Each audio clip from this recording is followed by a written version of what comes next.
Bonjour et bienvenue pour cette nouvelle vidéo. Aujourd'hui, je vous propose qu'on parle du diagnostic et de la rapidité entre l'apparition des premiers symptômes et la pose du diagnostic tumeur neuro-endocrine. Pour ma part, j'ai eu beaucoup de chance, ça s'est fait en 5 mois. En mai 2019, les premiers symptômes sont apparus et en octobre, on m'annonçait que j'avais une tumeur neuro-endocrine. Pendant ces 5 mois, j'ai pas rien fait.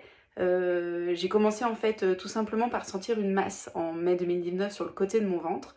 Dont je ne me suis pas du tout préoccupée. Et petit à petit, cette masse a commencé à prendre de plus en plus de volume et c'est quand mes collègues ont vu que je pouvais poser mon ordinateur portable sur cette masse qu'ils ont commencé, eux, à s'inquiéter et à me conseiller d'aller voir mon médecin traitant. Ce que j'ai donc fait début juin, mon médecin traitant m'a aussitôt fait passer une échographie dès le lendemain et à l'échographie, il ressortait en effet une masse. Cependant, les images n'étaient pas assez précises, donc on ne pouvait toujours pas poser de diagnostic. Je suis donc allée dans l'hôpital de ma ville où j'ai passé un scanner. Suite au scanner, le radiologue m'a dit que j'étais jeune et en bonne santé, que je pouvais rentrer chez moi, que je n'avais rien à craindre. C'est un peu léger comme approche. On a posé un premier diagnostic dont je ne me rappelle plus du tout, qui concernait les femmes d'une trentaine d'années, donc ça cochait un peu toutes les cases.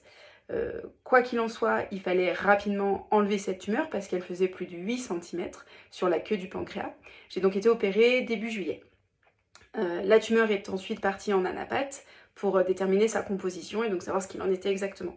Et donc c'est quand elle est revenue fin septembre, début octobre, qu'on a vraiment pu poser le bon diagnostic de tumeur neuro-endocrine pancréatique de grade 2 bien différencié. Donc tout ça, ça paraît très long quand on est en train de le vivre, 5 mois, et à la fois c'est très très court. Et j'ai vraiment eu de la chance puisqu'en fait cette tumeur a grossi rapidement. Finalement, je m'en suis occupée rapidement aussi, mais je suis complètement asymptomatique, c'est-à-dire que je ne ressens rien, c'est-à-dire qu'on m'a quand même enlevé les 2/3 du pancréas et je ne suis pas du tout diabétique. Aujourd'hui, j'ai des métastases sur le bout de pancréas qui me reste, sur le foie, mais mon foie continue à très bien fonctionner, et sur la vertèbre T5, mais ça ne m'empêche en rien la mobilité, alors que l'os a tendance à se calcifier pour étouffer cette métastase, mais ça ne me bloque en rien dans mon quotidien.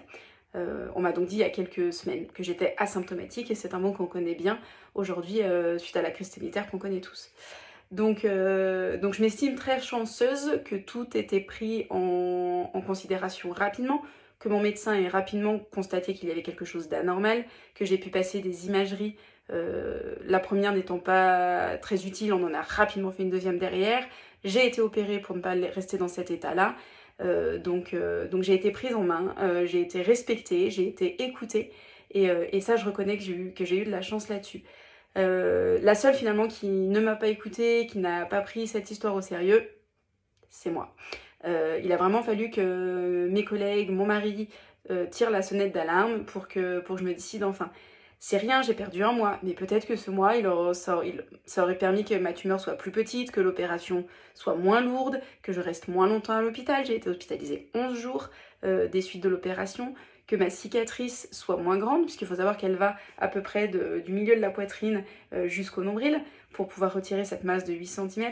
Enfin voilà, il y a beaucoup de si, on ne saura jamais, puisque ce qui est fait, mais comme quoi c'est le petit message que je peux délivrer à la fin, c'est écoutez-vous, puisque finalement on est les premiers acteurs de notre prise en main, et si nous on y croit, si nous on se dit qu'il y a un problème, et ben je pense que l'équipe médicale derrière elle est d'autant plus compétente. Voilà. Bonne journée à tous et à bientôt pour une nouvelle vidéo.